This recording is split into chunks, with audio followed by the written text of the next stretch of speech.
Kaya nga, dapat alalahanin po natin, tandaan nyo, hindi kayo basta naligtas. Hindi kayo basta mga minamahal na apunta sa ministeryong ito ng instant lang, hindi. Kaya kayo dinala rito ng Diyos, maminamahal. Sabi nga ng Ephesians 1:4, before the foundation of the world, I have chosen you.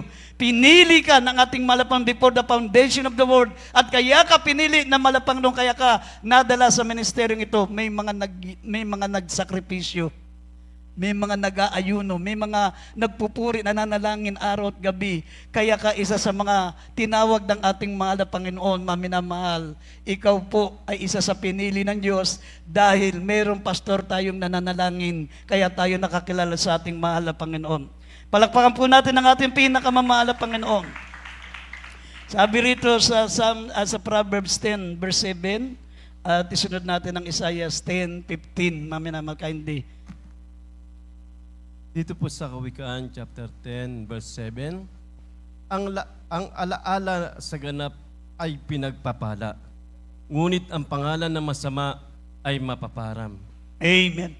Dito po sa Isaiah, chapter 10, verse 15, magmamapuri ba ang palakol laban sa nagpuputol niyaon? Nakapagmamalaki ba ang lagari laban sa mahawak niyaon? Gaya na kung ang pamalo ay makapagpapanginig sa kanila nagtataas niyaon, o gaya kung ang tungkod ay magtataas sa tao na hindi kahoy. Amen. Amen. Amen. Ang sabi ng banal na kasulatan, remembering is the duty of every believer. Ang sabi ng banal na kasulatan, ang alaala sa ganap ay pinagpapala. Ibig sabihin, pag inaalala natin ang mga ginamit ng Diyos sa ating kaligtasan, pagpapalain tayo. Amen. Pagpapalain ka, mga minamahal, pag inaalala mo ang mga ginamit ng Diyos sa iyong kaligtasan. Pero pag hindi ka marunong tumanaw ng utang na loob, hindi mo inaalala na mayroong ginamit ng Diyos para sa kaligtasan mo, mga minamahal, hindi po kayo pagpapalain ng ating pinakamamahal na Panginoon. Sabi nga rito, mga minamahal, magmamapuri ba ang palakol laban sa nagpuputol niyaon? Makapagmamalaki ba ang lagari laban sa umahawak niyaon? Gaya na kung ang pamalo ay nakapagpapanginig sa kanila na nagtataas niyaon, gaya na kung tungkod ay magtataas sa tao ng kahoy. Pwede ba magmalaki, maminamal, yung palakol doon sa nagpuputol? Sabi, pwede bang magmalaki, maminamal, yung lagari doon sa naglalagari? Pag wala yung naglalagari, walang magagawa yung lagari. Hindi naman makakagalaw yung sarili niya yung lagari eh. Kahit yung palakol, hindi niya kikilos mag-isa. Ibig sabihin, kaya siya napapakinabangan yung lagari at yung palakol dahil may gumagamit sa kanya. Amen. Ganon din tayo. Kaya tayo pinagpala ng ating pinakamamahal na Panginoon. Kaya po gumanda ang buhay natin. Kaya ngayon, mga minamahal, ay nakakilala tayo sa Diyos. Tayo tagapagmana ng buhay na walang hanggan. Tandaan nyo, mga minamahal, may ginamit ang ating dakilang Diyos. Yan po ang ating mga minamahal na magulang sa Panginoon. Amen. Kaya sabi, hindi pwedeng magmapuri ang palakol sa mga nagpuputol niyaon. At hindi pwedeng magmalaki ang lagari sa umahawak niyaon. Ibig sabihin, meron po sa likod natin, kaya natin nakamtan kung ano man tayo ngayon, kung sino man tayo ngayon, at ano man ang pagpapalang tinatanggap natin ngayon. Amen! Merong nasa likod natin, nananalangin, mga minamahal, katulad namin mga manggagawa. Hindi namin matatanggap ang ganitong antas ng paglilingkod sa Diyos kung walang nagturo sa amin, kung walang naghasa sa amin. Nagpunta kami sa pastoral, mami namal, wala kaming alam. Ang alam lang namin sa pastoral, mami namal, magminyal, maglinis, maglagari, magsemento. Pero tinuruan kami ng ating beloved pastor, mami namal, tinuruan kami ng ating beloved Mama Dear. Tinuruan kami paano mangangaral ng salita ng Diyos. Amen. Ngayon, mga minamahal, imagine, dati ang gawain natin, nasa maliit lang na lugar ng Novaliches. Dati ang kapatiran, mga 5 pamilya lang. Pero ngayon, maminamahal, makita nyo, napakarami. Dito sa lugar yata ng lugar dito sa Olonga po, medyo na-chop-chop na tayo eh. Dati ang Olonga po, maminamahal, tayo po ang may hawak ng Iba Zambales, tayo may hawak ng San Narciso, tayo may hawak ng Santa Cruz, saka yung ano po, isa pa? Hindi, yung Balaybay, saka yung San Felipe. Ako naka-duty dito noon. Mga minamahal, kapag nag-fellowship kami, pag nagawain ang ganyan doon sa labas, may mga kapatiran sa labas.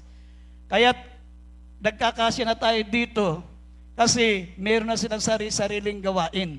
Meron ng sariling chapel sa Iba Zambales, meron ng sariling chapel sa Narciso, meron ng sariling chapel sa San Felipe, meron na rin sariling chapel, maminamal ang Santa Cruz. Pero kung dito sila, hindi tayo magkakasya, mga minamahal. Amen! Yan po, mga minamahal, ang totoong buhay, mga minamahal ng mga manggagawa. Hindi biro, hindi masarap. Sabi nga ng banal na kasulatan, mga minamahal, sabi po rito, mga minamahal, remembering is the duty of every believer. Kailangan bilang pagtanaw natin ang utang na loob sa ating mga minamahal ng magulang sa Panginoon, dapat lagi niyong isip-isipin. Kung ikaw nga naligtas, halimbawa, naligtas ka sa isang krimen, naligtas ka sa hold-upper, talagang hindi mo makakalimutan yung nagligtas sa iyo. Kung ikaw ay nalunod, sinagip ka na isang swimmer, maminamahal, niligtas ka sa pagkakalunod, hindi mo makakalimutan yung taong yun. Ang niligtas lang yung physical mo, pero tayo, ang iniligtas ay ang ating kaluluwa at ang ating physical, maminamahal. Pinagpala pa tayo ng ating pinakamamahal na Panginoon. Ang lahat ng mga kapatiran, maminamahal sa Maynila, dati, nung mga baguhan sila, napakahirap ng buhay nila. Pinakamayamang dumadalo dati dito nung nag-worker ako, naka-tricycle. Kapag may dumating yung kapatiran, naka-tricycle, panay ang pagbibida namin. Malapastor, malapastora, may kapatiran po tayong may kaya, naka-tricycle. Pero pagpunta nyo sa Maynila ngayon, maminamahal, lalo na pag nandun tayo sa Quirino Grandstand, ang problema, saan mo ipaparada yung sasakyan mo? Lahat ng kapatiran may sasakyan. Amen! Lahat halos ng kapatiran doon, pinagpala ng ating mahal na Panginoon. Amen! Yan ay bunga ng panalangin ng ating mga minamahal na magulang sa ating pinakamamahal na Panginoon. Ang sabi ng Biblia, mga minamahal, whose people command to remember. Sino ba yung inuutusan na dapat nating alalahanin? Sabi po rito, mga minamahal, yung mga ginamit ng Diyos ating mga kaligtasan. Sabi ng Hebrew 13 verse 7, binasa natin kanina. Whose people command to remember. Sino po ang dapat nating alalahanin? Kung yung mga pambansang bayani, kung sino man, mga minamahal nakakagawa ng mabuting bagay sa atin, hindi natin makakalimutan, lalo na po ang ginamit ng Diyos sa ating kaligtasan. Dahil yung kaligtasan natin, mga minamahal, yung kaligtasan ng kaluluwa natin, eternal yan. Magpakailanman yan. Kung meron taong nagligtas sa iyo dito sa lupa, physical lang ang iniligtas sa iyo, pero yung kaluluwa mo pag naligtas, maminamahal, yan po'y eternal. Walang katapusan ang kaluluwa natin. Dapat walang hanggan. Sabi nito, ang matuwid ay inaalala magpakailanman. Amen? Hindi lang ngayon, hindi lang sa susunod na taon, hindi lang sa darating na panahon, kundi sabi ng Biblia, ang matuwid ay inaalala magpakailanman. Kasi meron ako narinig na preacher, hindi na rin dapat isipin, hindi na rin dapat alala, tapos na. Hindi. Nasa Biblia yan, alalahanin. Pag hindi ka marunong mag-alala sa ginamit ng Diyos sa kaligtasan mo, ang tawag sa iyo, wala kang utang na loob. Amen? Yung nga lang natulungan ka physically, tumatanaw ka ng utang na loob, lalo na yung nakatulong sa atin physically at spiritually. Tayo po'y naging tagapagmana ng buhay na walang hanggan sa piling ng Diyos. Dito po, naman mababasa niyo po yung si Mary Magdalene. Kilala niyo si Mary Magdalene. Napakasimple lang nung ginawa niya. Nung siya'y tinawag ng Diyos, maminamahal, siya po ay babatuin sapagkat siya po'y once upon a time, siya po'y prostitute. Siya po'y babatuin, mga minamahal, hanggang mamatay. Pero sinabi ng Panginoon, kung sino ang walang kasalanan sa inyo, siya ang bumato sa kanya. Naisip ng mga tao doon na ako rin masama, ako rin makasalanan. Minsan ganun, may mga taong judgmental, hinaatulan nila yung iba, samantalang sila naman may kasalanan din. Anong nahuli nila si Saint Mary Magdalene, mga minamahal, bilang prostitute, kumuha sila, mga minamahal, ng mga bato at talagang babatoy nila at inilapit nila sa Panginoon. Anong gagawin namin dito? Nahuli namin sa akto na siya'y nangangalunya. Sabi ng Panginoon, kung sino ang walang kasalanan sa inyo, siya ang unang bumato. Walang bumato. Bakit? Sabi ng Biblia, for all have sinned and come short of the glory of God. Walang matuwid, wala kahit isa. Kaya hindi mo pwedeng ipagmalaki yung sarili mo na hindi ka nakagawa ng ganong kasalanan, matuwid ka na. Kung hindi mo nagawa yung ganong kasalanan, meron kang kasalanan na iba, baka mas masahol pa sa kanya. Kaya hindi ko pwedeng maging judgmental. Tignan nyo rito, maminamal, mababasa nyo sa Mark chapter 14 verse 3 up to 9. Bakit sabi ng Panginoon, ang ginawa ni Mary Magdalene ay aalalahanin magpakailanman, sapagkat si Mary Magdalene ay tumanaw ng utang na loob. Mula nung niligtas siya ng Panginoon, sa babatuhin sana siya ng mga tao, ng mga Pariseyo, ng mga eskriba, maminamahal, pero iniwan siya, mga minamahal ng mga tao, sapagkat sinabi ng Panginoon, sino mang walang kasalanan, siya ang unang bumato sa kanya. Walang bumato. Iniwan si Mary Magdalene. Simula noon, sumunod siya sa ating Panginoon. Inari niyang utang na loob ang pagliligtas sa kanya ng ating Panginoon. Kaya kung mababasa niyo rito, mga minamahal, sa Mark chapter 14 verse 3 up to 9, mga minamahal, nung nasumpungan niya ang ating Panginoon, yung kanyang kabuhayan, yung kanyang mamahaling pabango na nagkakalaga ng 300 dinar. Ang 300 dinar, maminamahal, ito'y susweldoin ng tao sa loob ng kulang-kulang isang taon. Kasi ang sweldo ng tao noon, 1 denaryo sa isang araw. Kaya yung 300 dinar na presyo ng mamahaling pabango, consider na 300 days. 365 days ang buong isang taon. 65 days na lang, isang taon na yung presyo, maminamal, ng mamahaling denaryo. Pero hindi, mga minamahal, ipinagkait ni Mary Magdalene bilang pagpapasalamat sa ating mahal Panginoon na siya ay iniligtas ng ating dakilang Diyos. Basahin po natin, Marcos 14 verse 3 up to 9. Dito po sa Marcos Kapitulo 14, talatang 3 hanggang 9. At samantala siya nasa Bitanya, sa bahay ni Simon nakitungin, samantala siya nakaupo sa pagkain, ay dumating isang babae na may dalang isang sidlang alabastro na puno na ungwentong nardo na totoong mahalaga. At binasag niya ang sidlan at ibinuhos sa kanyang ulo. Natuwa't may ilan na nagagalit sa kanilang sarili, na nagsasabi, ano ang layon ng pag-aaksayang ito ng ganitong ungwento? Sapagkat ang ungwento ito ay pagbibili ng mahigit sa 300 denaryo at may bibigay sa mga dukha at inupasalaan nila ang babae. Natapos sinabi ni Jesus, pabayaan ninyo siya. Bakit ninyo siya binabagabag? Mabuting gawa ang ginawa niya sa akin. Sapagkat laging nasa inyo mga dukha at kung kailanman ay ibigin ninyo ay mangyayari magawan ninyo sila ng mga galing. Natapos ako'y hindi laging nasa inyo. Ginawa niya ang kanyang nakaya. Nagpauna na siya, napahiran ang katawan ko sa paglilibing sa akin. Bebe? At katotohanan sinasabi ko sa inyo, saan man ipangaral ang ebanghelyo sa buong sanlibutan, ay sasaysayin din ang ginawa ng babae ito sa pag-ala-ala sa kanya. Amen. Amen. Everybody shall praise the Lord.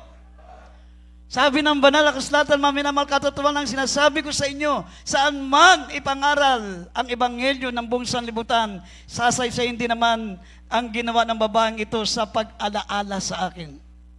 Napakasimple lang ang ginawa ni Mary Magdalene, maminamahal. Nung nakita niya ang ating mahal Panginoon, maminamahal, binuhusan niya ng mamahaling pabango na nagkakalaga ng 300 denaryo. Ang sweldo ng tao nung panahon na yon, 1 denaryo, isang araw. Kaya yung 300 denaryo, ay kulang-kulang isang taon. Kulang-kulang isang taon, mga minamahal, na gugugulguli ng pagtatrabaho ng isang tao bago niya kitain, mga minamahal, yung 300 denaryo. Pero ito po'y ibinuhos lang ni Mary Magdalene. Hindi kinalimutan ng ating pinakamamahal na Panginoon ang ginawa ni Mary Magdalene. Kaya nga nung sabi ng mga tao, bakit? Sinayang mo, mabebenta ng 300 denaryo yan. Sabi ng mahal na Panginoon, dapat lang ang ginawa niya. Sabi, ginawa niya ang kanyang makakaya na nagpauna siya na pahiran ang katawan ko sa paglilibing sa akin. At katotohanan sinasabi ko sa inyo, saan man ipangaral ng Ebanghelyo sa buong sanlibutan, sasaysayin din ang ginawa ng babaeng ito sa pag-alaala sa akin. O pag-alaala sa kanya. Amen. Napakasimple lang, maminamal ng ginawa ni Mary Magdalene, pero inutos ng mahal na Panginoon na aalalahanin ang ginawa niya sa ating dakilang Diyos, sa ating pinakamamahal na Panginoong Jesucristo. Pero ang ating beloved Mama Dear, bakit natin inaalala? Higit pa dyan ang ginawa ng ating beloved Mama Dear. Hindi lang 300 denaryo. Mga minamahal, sa inyo pong kaalaman ng ating beloved assistant pastor, professional yan. Professional yan, tapos po ng college yan. Iniwan niya, maminamal, para gumanap ng tungkulin bilang mangangaral ng Diyos. Ang ating beloved pastor, kukuha na lang siya ng exam, kukuha lang siya ng board exam para maging abogado, maging ganap na abogado. Maminamal, magiging abogado na mala pastor, pero simula noon, hindi na siya kumuha ng exam. Ganon din si Mama Dear, hindi na rin po nagturo. Sinunod nila kung ano ang tawag sa kanila ng mahal na Panginoon. Mula sa Surigao, iniwan yung kanilang palaisdaan, iniwan, maminamahal, yung minahan ng ating mahal na pastor, minahan. At ating beloved pastor, ano rin siya, yung orator. Nagsasalita siya, maminamahal, sa mga kandidato, kinakampanya niya yung mga kandidato para manalo. Ang tawag doon ay orator siya, orator. Mga minamahal, talagang kung sa profession, mga professional po ang ating minamahal magulang sa mahal na Panginoon. Pero iniwan nila yung kanilang profession, iniwan nila yung kanilang negosyo, iniwan nila lahat, maminamahal, mula sa Surigao, mula sa probinsya, nagpunta sa Maynila para ipangaral ang banal na salita ng mahal na Panginoon. At sila po ay naging matagumpay, pinagpala ng ating pinakamamahal na Panginoon. Amen!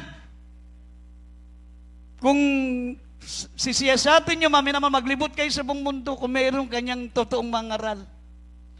Biro mo, manalangin ang ating beloved pastor.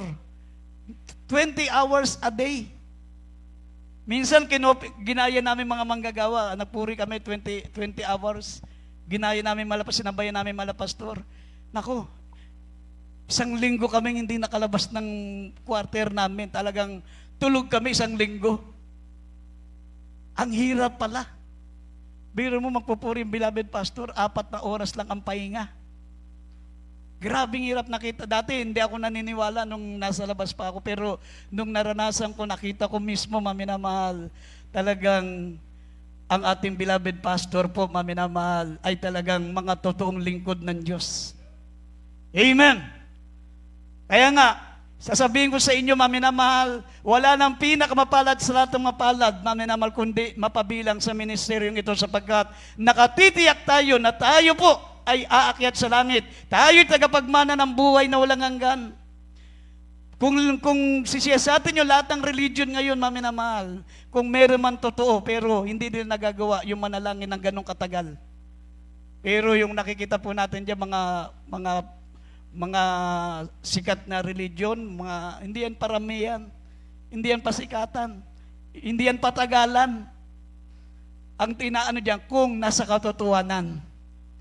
Amen. Di mo saan ka makakita, maminamahal? Yung leader nila, anghel, si Kristo, tao. Saan ka makakita ng ganong pananampalataya? Si Kristo, tao lang. Pero ang daming gustong maniwala, ang daming naniniwala. Tignan nyo, tapos yung kanilang leader, anghel. Mas mataas pa sila kay Kristo. Pero tandaan nyo, maminamahal, sabi ng Biblia, walang ibang tagapagligtas kundi ang ating pinakamamahal na Panginoon. Looking for the blessed hope, the glorious appearing of our great God and Savior, Jesus Christ. Pag hindi si Kristo ang Diyos mo, kawawa ka. Para kang naghihirap ng walang mapapala. Para kang nagsasakripisyo nung wala kang mapapalabir mo, sakripisyo mo. Ang laki ko magbibigay ka pa ng offering mo, tapos katakot-takot na kailangan lagi kang sasamba. Tapos, hindi ka rin pala maliligtas, hindi ka rin pala pupunta sa langit. Pero dito sa atin, titiyakin ko po sa inyo, maminamahal. Ang ating beloved pastor, nabasa niya ang banal na kasulatan, maminamahal, hindi lamang po 20 times. Hindi lang 20 times. Laging binabanggit lang ng ating beloved pastor, nabasa niya ang Biblia, mahigit 20 times. Pero mga minamahal, higit pa. Bakit? Pag nag-aayuno ang ating malapastor, 93 days, 40 days, wala siyang ibang ginawa kundi magbasa ng banal na kasulatan. Ilang beses siya nag-ayuno. Ito, sinasabi natin ito, hindi para maminamahal itaas ang ating beloved pastor, para sabihin lang sa inyo, paano tayo pinaghirapan ng ating beloved pastor. Paano? Ano ang sakripisyo? Anong hirap na ginawa nila? Paano? Para tayo po'y makakilala sa malapang hindi biro. Kaya kung babaliwalain mo yung kaligtasan mo, mga minamahal, parang ikaw na rin ang kumuha ng bato na ipinukpok sa ulo mo. Kasi kahit maglibot ka, wala ka na makikitang ganong mga lingkod ng Diyos na grabe ang sakripisyo. Amen! Everybody shout praise the Lord! Ang sabi pa rito, mga minamahal, basahin po natin ang Philippians chapter 4, verse 9, kindly. Dito sa Pilipos, chapter 4, verse 9, ang mga bagay na iyong natutuhan at tinanggap at narinig at nakita sa akin, ang mga bagay nito ay gawin ninyo at ang Diyos ng kapayapaan ay isa sa inyo. Amen. Amen! Amen! Yan naman, maminamalang utos sa atin. Ang mga bagay na natutunan natin, ang mga bagay na tinanggap natin, ang mga bagay na narinig natin at nakita natin, gawin natin. Huwag tayong tagapakinig lang. Huwag tayong tagapagmasid lang. Gawin natin. Kasi dito, maminamalang pinag-uusapan dito yung kaligtasan ng kaluluwa. Sabi rito, ang Diyos ng kapayapaan ay isa sa inyo. Pag tagapakinig ka lang, hindi mo ginagawa. Mga minamahal, hindi ka magkakaroon ng kapayapaan. Kaya minsan may mga mananampalataya, bakit magulo pa ang buhay nila, bakit walang kapayapaan? Kasi nga, hindi nila sinusunod kung ano yung kanilang mga napakinggan, kung anong kanilang mga narinig na salita ng Diyos. Sabi, ang mga bagay na natutunan nyo, mga bagay na inyong natinanggap, ang mga bagay na inyong narinig at nakita, ay gawin nyo ang mga bagay na ito upang ang Diyos ng kapayapaan ay sumain nyo. Amen! Kung talagang maglilingkod tayo sa Diyos, maminamahal, hindi pwedeng mamangka sa dalawang ilog. Hindi pwedeng ang isang kamay mo nakakapit sa Diyos, ang isang kamay mo nakakapit kay taning. Hindi pwedeng ganun. You cannot serve between mammon and God. Sabi ng Matthew chapter 6, verse 19 and 20, you cannot serve between mammon and God. You cannot serve two masters. Hindi ka pwedeng maglingkod sa dalawang Panginoon. Pagsabayin mo ang paglilingkod sa Diyos, pagsabayin mo ang paglilingkod kay Satanas. Pag Linggo, Kristiyano ka. Pag Martes, Miyerkules, Kristiyano ka. Pero pag ordinary days, nandun tayo sa gawaing makasanlibutan. Nakikipag-inuman tayo, naglalasing tayo, susugal tayo, nagchichismis tayo. Hindi pwede, you cannot serve two masters. Pag ang ginagawa mo ay kasalanan, mga minamahal, pinaglilingkuran mo si Satanas. Amen? Hindi pwedeng maglingkod ka sa dalawang Panginoon, hindi pwedeng mamangka ka sa dalawang ilog. Sabi, dapat magiging tapat ka sa isa. At kasusuklaman mo ang isa. You cannot serve between mammon and God. You cannot serve two masters. Ang paglilingkod sa Diyos, kaya nga, ang Diyos na itinuturo namin sa inyo ay iisa lang. Ang Diyos ay nagkatawang tao. Yung nagtuturo, 3 ang persona ng Diyos, maminamal, iba raw si Kristo, iba yung Ama, iba yung Espiritu Santo. Ang katotohanan niyan, maminamahal, ang tinuro sa atin ng ating beloved pastor, ang Diyos po, ang kanyang katangian, ang kanyang anyo ay Espiritu. Espiritu Santo. Yun ang anyo niya, nagkatawang tao. God was manifest in the flesh. Yung Espiritu, yun yung Father, yun yung God the Father. Ang tawag sa Diyos na Espiritu, God the Father. Kaya hindi siya tatlo. isa lang, nagkatawan tao lang siya. Kaya sabi ng Biblia, great is the mystery of godliness, God was manifest in the flesh. Nung hindi pa nag-aayuno ang ating malapastor, maminamal, napakatalino ng malapastor.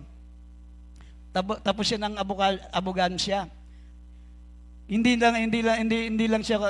pa lang siya nakapagbar. Matalino malapastor, ilang beses binasa ang Biblia. Nung binasa niya ang Biblia, maminamal, mahigit 20 times. Nabasa niya pabalik-balik, talagang tinandaan niya, na-reveal sa kanya, may pagpapasting pa, ang Diyos ay isa lang. Ang Diyos ay ang ating mahal na Panginoong Jesucristo. Ang Diyos ay nagkatawang tao, kaya nagkaroon ng Son of God, dahil ang Diyos ay nagkatawang tao. Pero, ang anyo talaga ng Diyos, Espiritu. Amen. Pero hindi siya tatlong persona. Siya po ay Diyos na nagkatawang tao. Yan ang hindi naintindihan ng iba. Kaya nga, sasabihin ko sa inyo, maminamahal, kung maglilingkod rin lang kayo sa Diyos, maging tapat na tayo dito sa ministeryong ito, sapagkat hindi lang katotohanan ang ating nasumpungan, kundi ang mga pastor, ang ating mga leader, mga minamahal na namumuno sa atin, ay pinagpagalan tayo ng sakripisyo, pag-aayuno, panalangin, maminamahal, bago tayo naging tunay na anak ng Diyos, tagapagmana ng buhay na walang hanggan. Palakpakan natin ang ating pinakamamahal na Panginoon. Ang sabi nito, considering the end of their conversation, pagdili-dilihin nyo ang wakas ng kanilang mga pamumuhay, para hindi ka manghina, para hindi ka manlupaypay, para hindi ka magpabanjing-banjing sa kaligtasan mo. Sabi, pagdili-dilihin mo. Ano sabi ng pagdili-dilihin? Isip-isipin mo, alalahanin mo. Bago ka naging Kristiyano, bago ka naging ganap na mananampalataya, may nagsakripisyo sa iyo. Merong araw-araw nagnanalangin sa iyo. Pag tinaas ng beloved pastor ang kanyang tuhod, napakakapal ng kalyo. Ating beloved Mama Dear, ating beloved assistant pastor, madaling araw pa lang, maminamal, narinig na namin, napupuspos na ng banal na espiritu.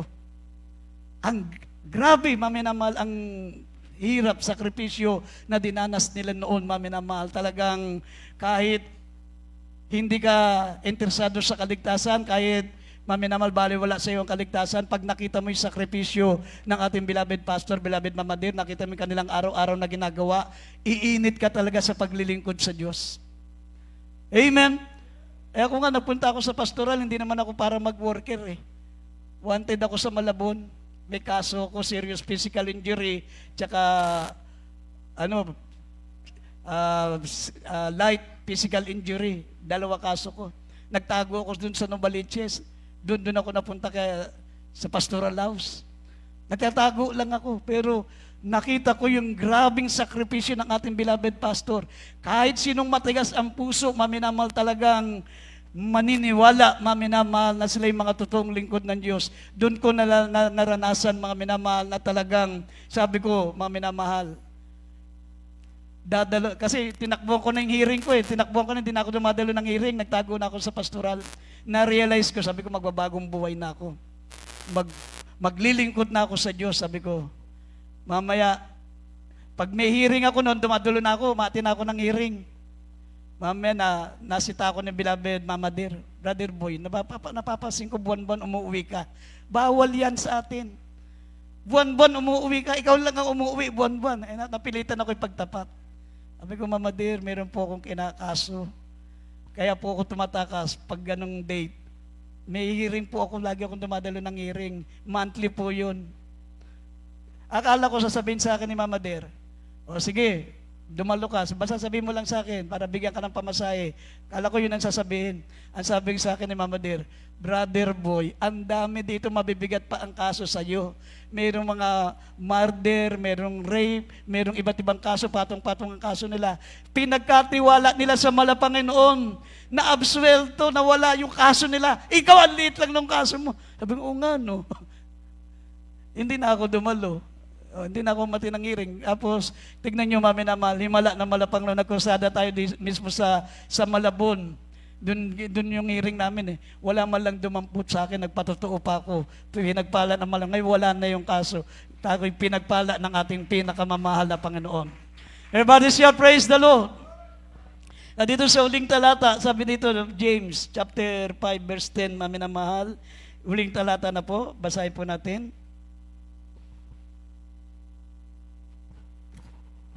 Santiago Kapitulo 5, talatang 10. Kunan ninyong halimbawa ng pagbabata at ng pagtitiis, mga kapatid, ang mga propeta na nagsipagsalita sa pangalan ng Panginoon. Amen. Amen. Amen.